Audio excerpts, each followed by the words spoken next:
Okay, well, it is 11 o'clock, so why don't we go ahead and jump in and get started. And I'd like to welcome all of you here on a nice sunny Friday morning.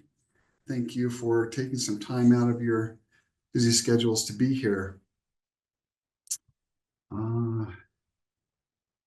if I pop that up, are you seeing a black thing on your screen? Yes, we are. Yeah. Okay, so I've got to close that down. Okay. Is that Okay, well, is that the chat or? no, that was just showing me the participants. Okay. Well, I can keep an eye on that and chat for you. We're Okay, still thank you, seeing Mike. a black something like above your slides. It's the Zoom toolbar. Okay. Yeah. Oh, and there's the black box again. Oh, I guess you're Okay, let me get rid of the meeting controls and we'll just have to fly blind here a little bit so you guys can all see. Okay, again, thank you for coming to our Student Success series. This is the second one in our series, and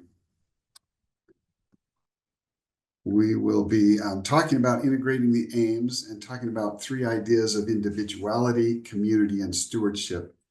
But we're going to connect this to the idea of the total person as well too. So I'm going to do a little bit of a recap because this kind of builds a little bit on what we did 2 weeks ago. And so I'm going to do a little recap for those who were here. Reminders aren't bad. And for those who weren't, hopefully this will be enough to kind of help you fit things together, and but also to refer you to the previous one, which we have a recording of, if you want to kind of dive into that with a little more detail. Okay, so we're going to begin with this idea that all instruction should make its own contribution toward the balanced development of the total person. That, of course, is right out of the mission statement. And what's interesting to me is if you go to almost any website for any institution of higher education in the United States, you're going to find language talking about wanting to address the whole person or the total person or something certainly much more than just academic achievement and intellectual attainment, right? And so, but one of the things that you don't see is what is the total person, and we will develop that today. So I just want to also kind of throw this in with Elder Christofferson, that looking at things, especially the aims, and looking at even our learning outcomes, not as silos that all need separate treatment, but actually as a comprehensive, integrated whole that we can treat all at the same time, hopefully, ideally, right? And so here again, we come to this idea of what do we mean by the total person? So we're going to build a framework today. I'm going to recap what we did a couple of weeks ago that will lay a foundation, and we'll build on that. So we start with the idea of agency. Agency is a central doctrine also of the gospel of Jesus Christ. And you'll find a variety of very similar but slightly different definitions. We'll go ahead and start with this one, that agency is the capacity and power to think and act independently. And we're going to propose that to think deals with the inner person, with what we're doing inside ourselves. And that later on, we'll see that to act will be the outward manifestation of that inner person. So how do we get a handle on the inner person? Well, from our field of psychology, instructional psychology, and psychology in general, there are actually 4 domains of psychology or of learning. I'm sure that you're familiar with the cognitive domain, which is thinking, reasoning, logic, and so forth. And what's interesting is that the most common taxonomy for learning outcomes that's used across America, and maybe even beyond that, is Bloom's taxonomy. What gets lost a little bit actually is that Bloom's taxonomy is the taxonomy of the cognitive domain. And the other three actually aren't really addressed. And so you can see, even just from that little example, that higher education, education in general, has focused very heavily on the cognitive domain. The other domain, psychomotor domain, is the domain of motor skills, coordination, so forth. But also, it's interesting to note that communicating or speaking or even writing, typing, those are psychomotor activities. And so even as we're talking and listening here today, we're exercising a psychomotor skill or ability, if you will. The active affective domain, which is commonly referred to as emotions or feelings, but actually we want to focus a little bit more on the idea that the affective domain is the domain of value, of values, and of value systems. And we talked about this quite a bit more in the other workshop, so I refer you to that. And one that, don't feel bad if you've never heard of this, because most haven't, and that's the conative domain, and that is the domain of autonomy or self-regulation. In short, that's the domain of agency. Okay, now we can actually connect these to if you look at DNC 4 and 2, this is the one place where all four of these are actually referred to in this way, but it talks about serving God with all our heart, might, mind, and strength. And what's interesting to me is we actually can make a pretty good case that they relate the heart to the affective domain, the might, which has this connotation of determination, grit, of willpower, of moral strength. We can relate that to the conative domain, the mind, of course, to the cognitive, and strength to the psychomotor. And so we'll start our representation here that we'll say we can look at, again, the inner person as this intersection, if you will, of heart, might, mind, and strength. And these are the ways that we operate inside ourselves. And now we're going to kind of take a look at, for the rest of this series, the to act part, or the outward manifestation. How do we represent agency in terms of its outward manifestation of the individual acting? So we're going to go back to our definition of agency as the capacity and power of independent thought and action. But we're also going to note here that in common language, we use the term agency in three ways.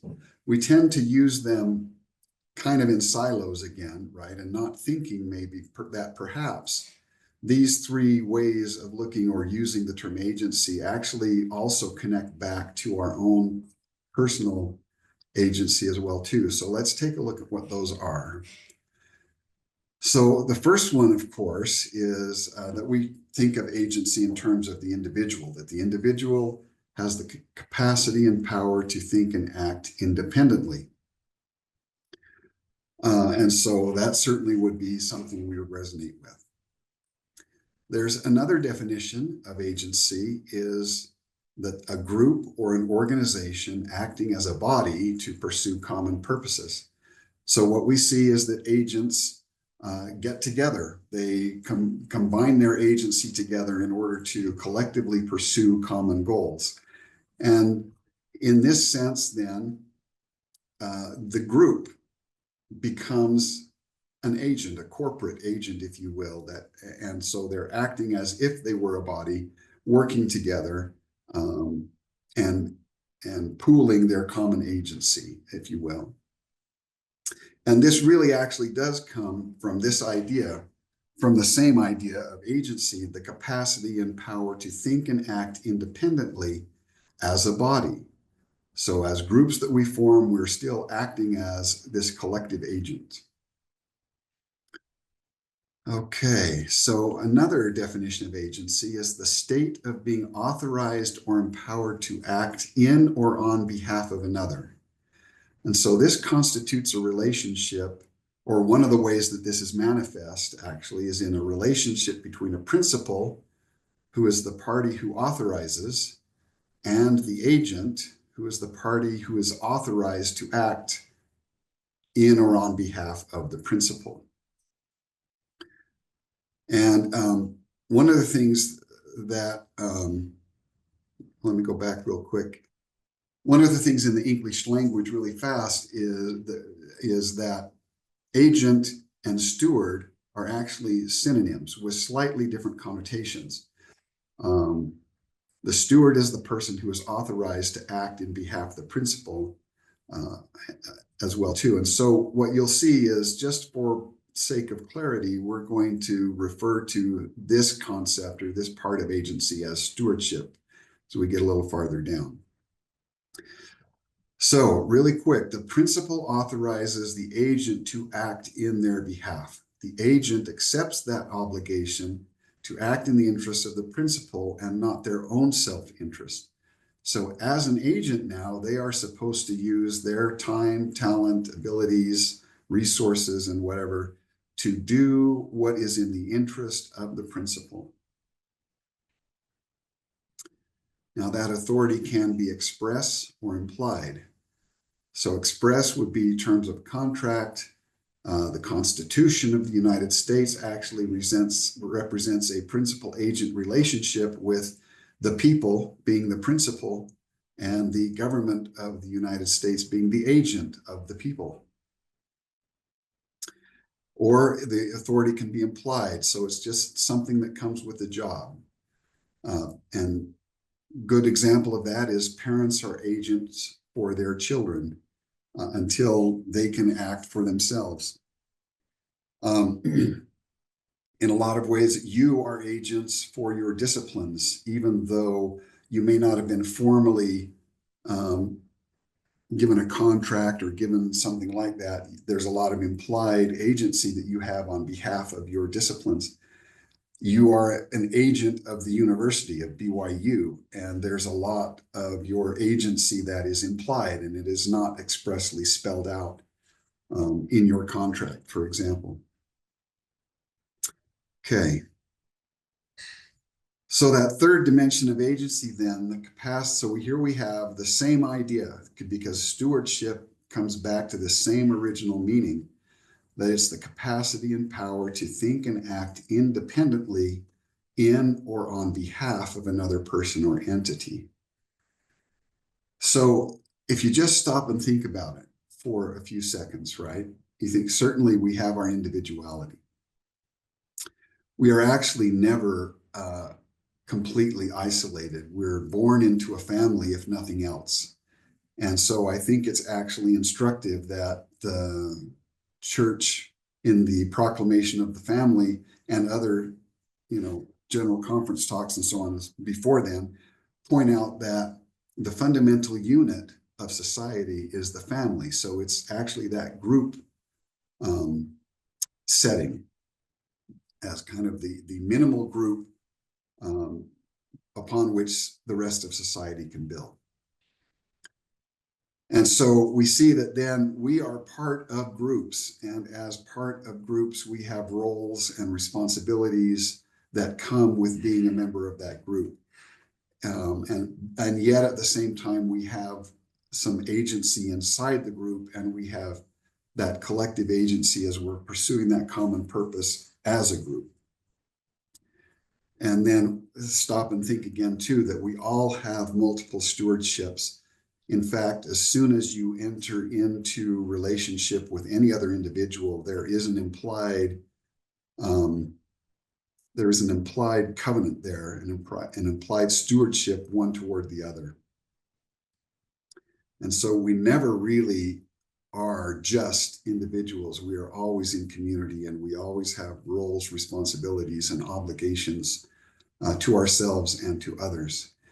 And so that kind of rounds out then this is just our graphic representation of how can we start to wrap our minds around the total person. And then after doing that, then how can we work with that then to improve instruction? So that's where we are right now, is how does this apply to education?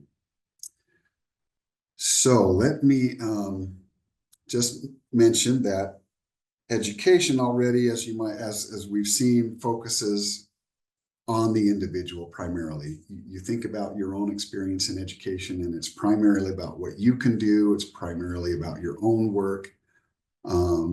And our culture at large actually focuses quite heavily on the individual. And so, not that we couldn't take some time for this, but this is probably not what is different. And so we're going to spend more time on a couple of the other things that we have to look at.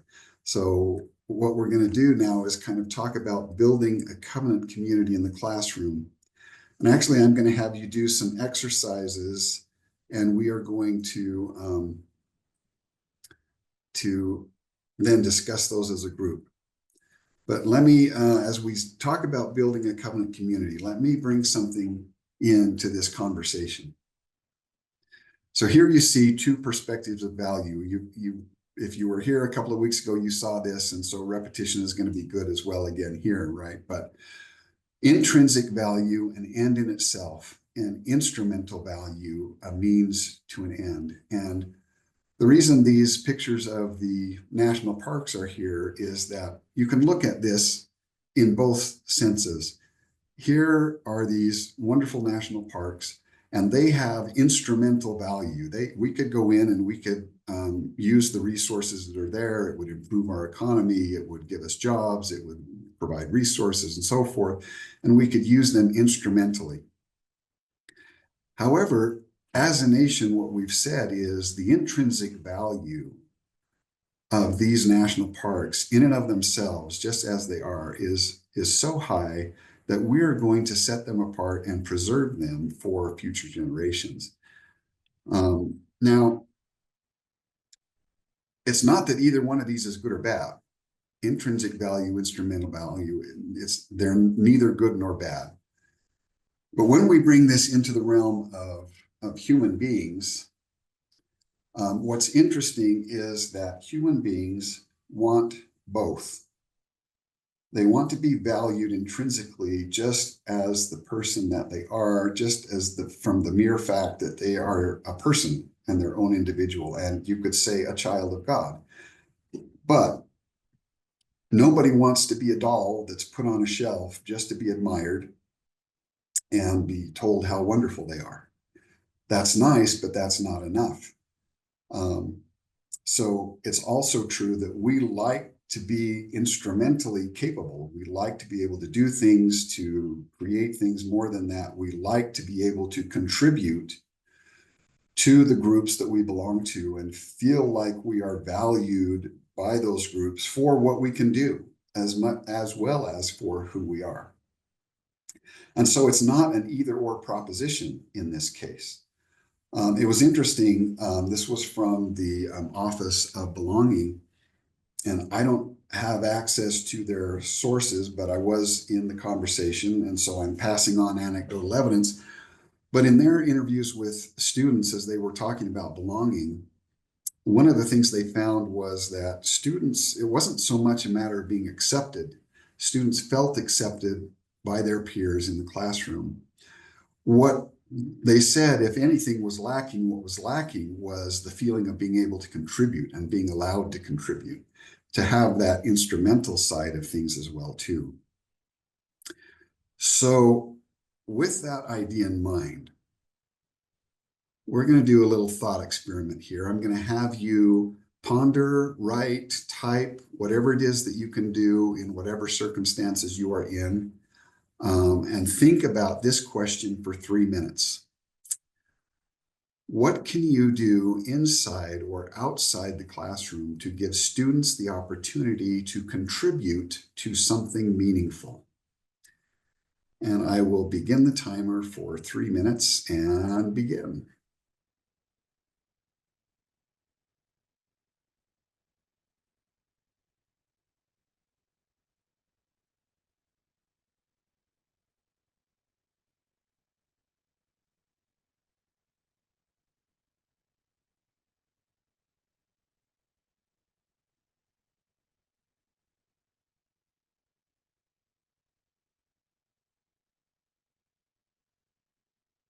As you're doing this, you might be thinking of some fairly complex things. So I'm going to ask at this time too to think, what are some simple things I can do to give them opportunities to contribute?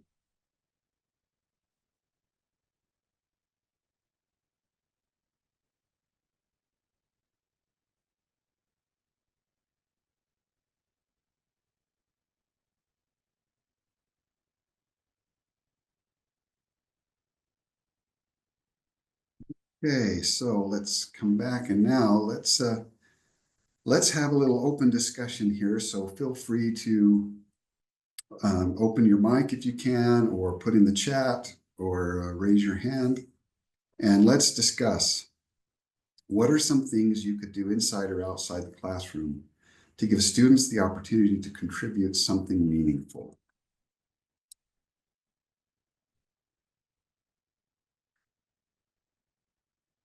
You might see a black screen showing up here because I want to be able to see people's faces as they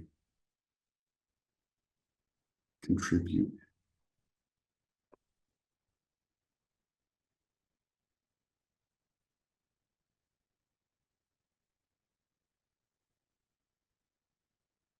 Anybody have any thoughts? I'll say something. I am not an instructor. I have office assistants. I have 7 or 8 of them. But I want them to feel this. So I often ask for their input on, the environment that we're creating here in the atmosphere, or in the office, and let them help me make procedures and ask for their input on the way that we run things, so that they have buy-in on kind of why we're doing things in the office. And then we talk about lots of different subjects, silly things, spiritual things, and they know that it's a safe environment for them to contribute and talk about things that are important to them. Okay, thank you, Aaron.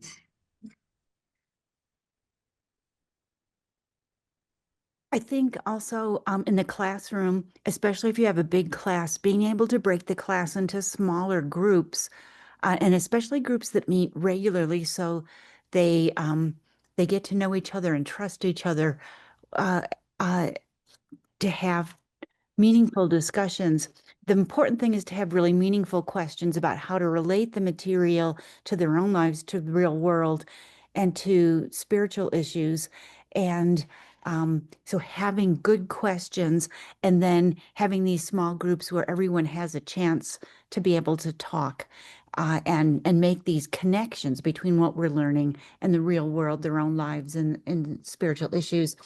And I think outside the classroom, I haven't ever done this, but maybe it would be a good thing to do, would be to pick some just serve kind of opportunity and invite my students to join me in doing that, uh, um, to get to know each other better and to make a meaningful contribution.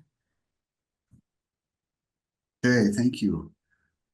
Yeah, and let me point out something that you kind of alluded to a little bit. I mean, all of that was good. I can't focus on everything at once, right? But just to kind of highlight this a little bit is the idea that you kind of alluded to this, right? That there's a contribution, there's a future contribution that they can be envisioning as well too, of what they'll be able to do out in the community with what they're learning in class, right?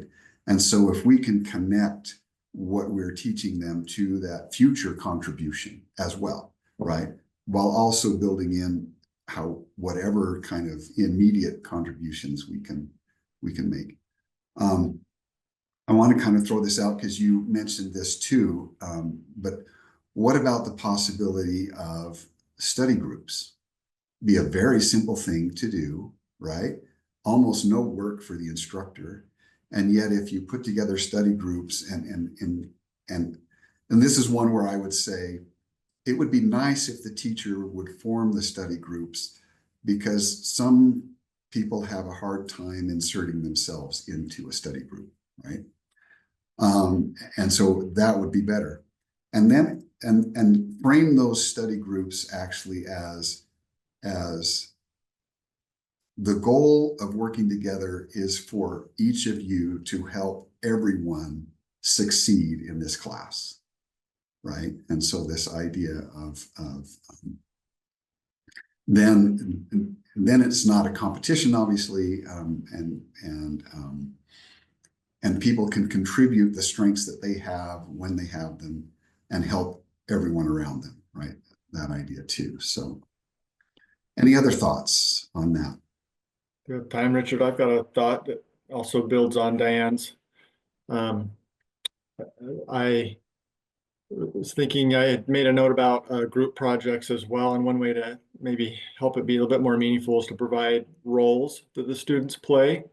So if they have a specific assignment or role, then they can kind of put themselves into that role and feel like it's contributing to that group because they've got an important part and everyone else has something else that they're contributing. So that was something connected I had noted that is related to Diane's comment on groups. But then I also wanted to add a new line of thinking here as well around just including inquiry-based practices for students. This is where students bring something that they're interesting or that they bring their own questions to the learning exercises, or they're finding their own topics that they're studying or doing research on. So some of these inquiry-based practices can also allow students to feel like they're bringing a meaningful contribution to the conversation or to the class. So. Okay, and Ursula put in the chat about her students having the opportunity to interview people and about their health habits and so forth. And again, loving the reflections on those because they see a deeper connection with the person they've interviewed as well too. So that sense of contribution. Okay, I'm gonna hide my controls again.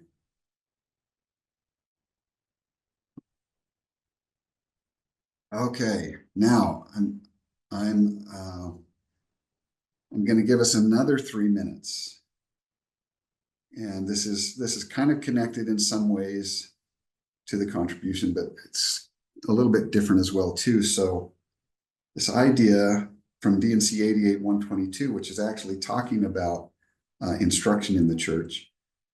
What can you do to create opportunities where all may be edified of all? So I'm going to give us 3 minutes to ponder, write, reflect, and begin. Richard, I'm sorry, could you just explain what that means? Okay, yeah. So in DNC 88, it's talking about instruction in the church, and it actually kind of says this idea that everybody should have a chance to, let's see, why don't I, really quick, if you don't mind, I'm going to pop open my little LDS app here, and we'll go to 88. This is a long one.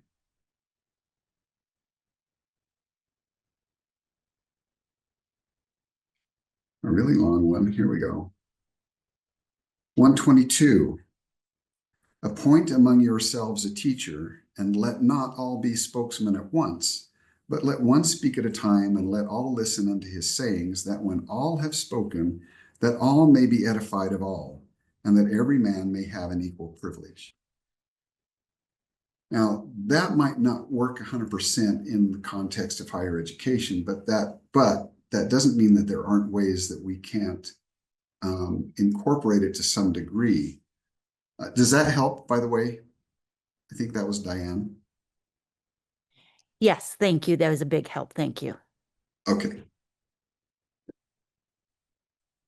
So that's kind of the question. How can, like I say, we may not be able to structure our classrooms in exactly that way. That's probably not ideal for the situation that we're in. But are there ways that we can bring in some opportunities to for students to have this opportunity, especially of both edifying each other and being edified of the others. So again, I'll just give ourselves 3 minutes to kind of brainstorm with yourself. What might you be able to do in your classroom or your work space?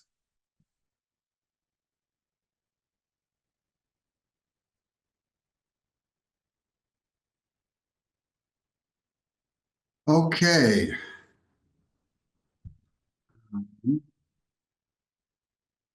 So let's go ahead and have a little discussion again. I'm gonna hide my controls so that I can see people, but let's see. I can try and, no, it's not letting me shrink that part. Okay. Mike Johnson raised his hand. Go ahead. What can you do to create opportunities where all may be edified of all? Well, one thing I do in my class, I don't do it all the time, of course, but periodically throughout the semester, I'll assign different groups different readings, and then they come to class and in small groups discuss what they've learned, and then I take one person from each of those groups and put them in a new group where um, they teach each other what they've learned. This is called a jigsaw, and my students actually really almost always enjoy that experience and usually ask for me to do it more often. So. Okay, thank you, Mike. I was thinking about this activity that DJ Gonzalez has presented to several people in the School of Family Life, where he has been having his students actively engage in writing things on Wikipedia pages. And in many, I think that takes this idea and makes it global. Like, they've done the research, they see where the spaces, the gaps are in the Wikipedia information about immigration or poverty, or, you know, individuals that should be on Wikipedia but have not yet been recognized. And the students do that writing so that it's out there, so that everyone can be edified by the research that they've done. And that's a quick, pretty low stakes way to do that too. Yeah.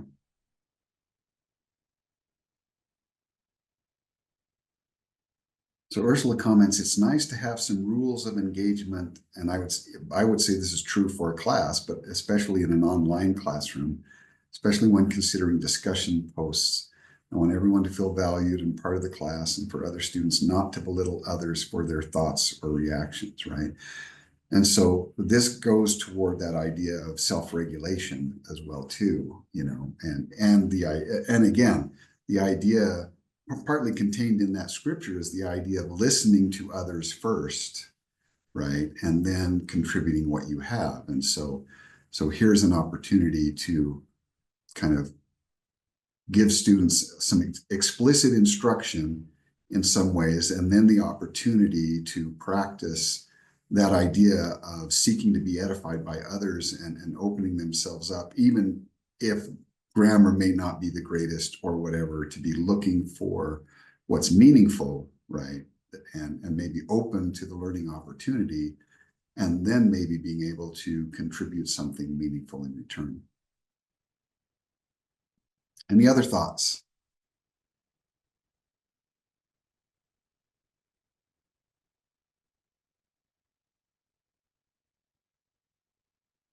Okay. Controls again. Which one didn't do that?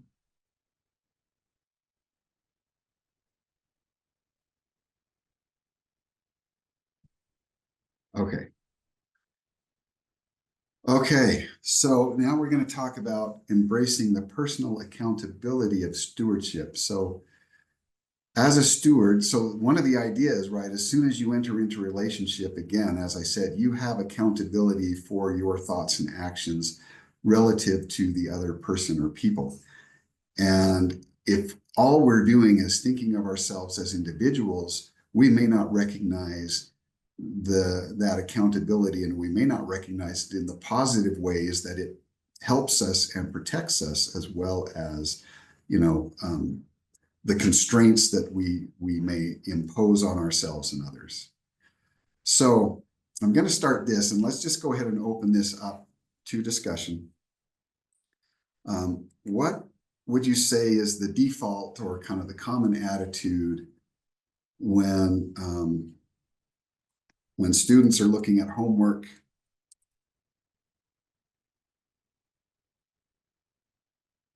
or assessments? And go ahead and just chime in. My meeting controls are being funny on me.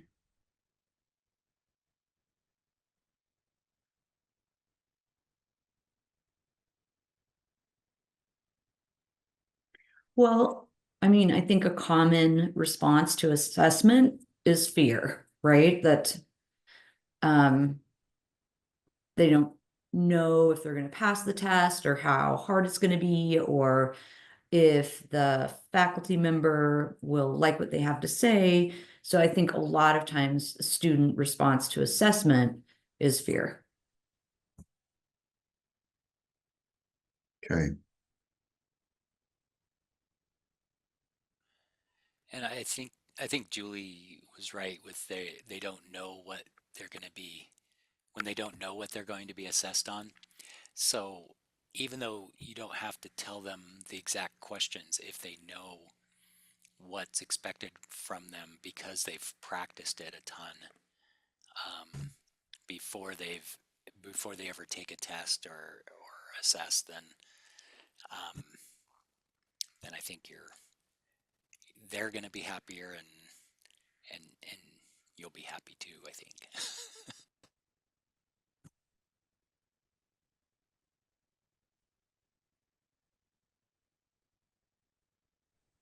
I think maybe one attitude they come with, and this is because they're busy, they have a lot of things on their plate, but they come with the attitude of how can I get the best grade out of this with the least amount of work? Okay. Yep.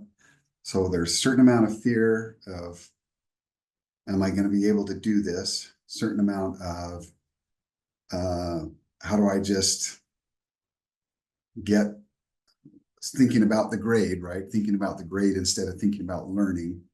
And so how do I get the best grade with the minimal amount of work? Because now let me ask a follow-up question.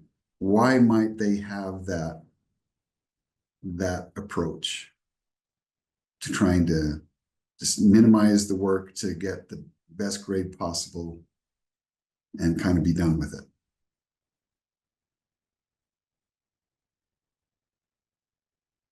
Richard, Ursula, yep. I think it goes back to like when you look at fixed and versus growth mindset.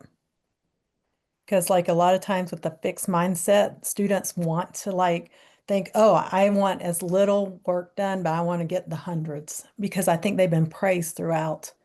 Oh, it's all about the grade, all about doing your best, all about getting the hundreds and being at the top.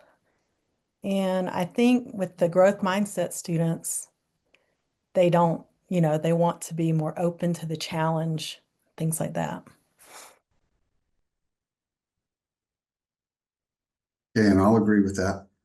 Let me add to the conversation too that it also has to do with the value proposition. So what is the perceived value of that homework or assessment? If the perceived value is simply I get a grade, well, then, that's what I'm going to put my effort toward. If the value is that's all I can see is it gets me points, then I'm going to try and get points. So again, back to that value proposition, if I can see that this is going to help me achieve my goals, help me contribute to something larger, help me become the person I want to be, that value proposition suddenly changes, right? And so we see a different set of behaviors. And so we're very used to using grades and points as a motivator, but in many ways, in many respects, it turns around and bites us, because then we get behaviors that we bemoan, right? So it suggests to us, I think, that we start thinking about how do I represent the value of what they're going to do in better terms, right? In more meaningful terms, right? In ways that they can contribute. Somebody put something in the chat. Oh, okay. It's So me. Ursula gave us a link in the chat. You can check that out. It's transparency in learning and teaching. So it talks about, what the skills are. If some of you aren't familiar with the TILT framework, it really lays it out nicely for your assignments and describing and explaining to your students while they are doing what you're asking them to do. Yeah. And, and let me add as well, too, that another common attitude is that they've kind of been used to all throughout their K through 12 experience, as well as into higher education, is that, well, I'm just supposed to show up and do what the teacher tells me. And if I do what the teacher tells me, then supposedly I'm educated. And so that's another myth, perhaps, that we might want to kind of hopefully tackle a little bit head on. And try then to shift that focus from this external, what's happening to me or what's being asked of me, to a more internal proposition of, how is this benefiting me? How can I become a better person? How does it help me achieve my goals? So I'm going to give us, again, 3 minutes to consider this question. What can you do to create opportunities for students to take personal accountability for their own learning, as well as accountability with and for others? And we will begin.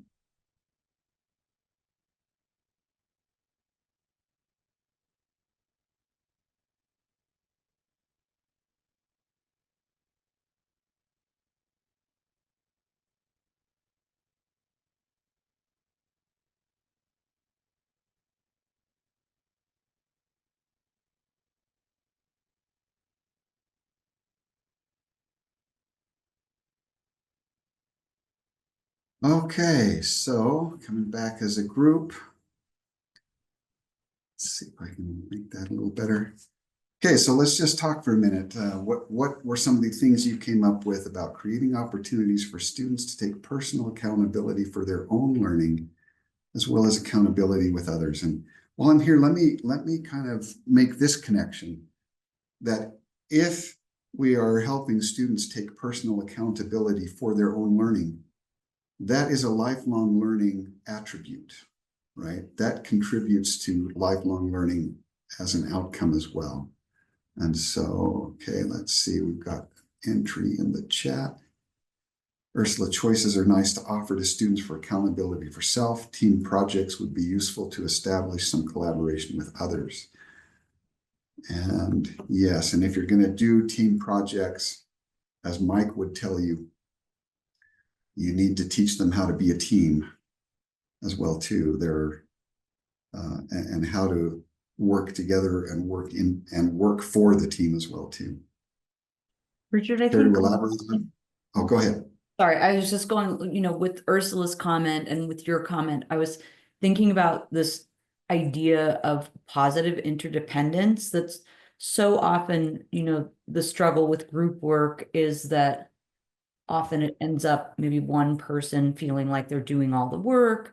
And when you structure teams well and give them something that's complicated enough or, challenging enough to work on, and that they have the feeling that each one of them is critical to the success of the whole, then that's when teamwork really works well and makes them feel accountable to them about their own learning and for other people. Yeah, thank you, Julie.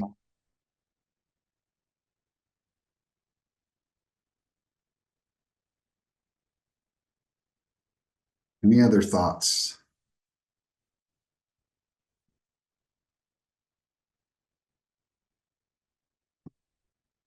Richard, Yes. people are interested in the choices. They could look up like cafeteria style grading where you give an assignment and there's like multiple, or like I did in health, we would have them choose what assignments they wanted to do for so many points. And so to get, say they're hopefully going for an A, they would, kind of need to link up as many assignments for those, and different assignments had different points.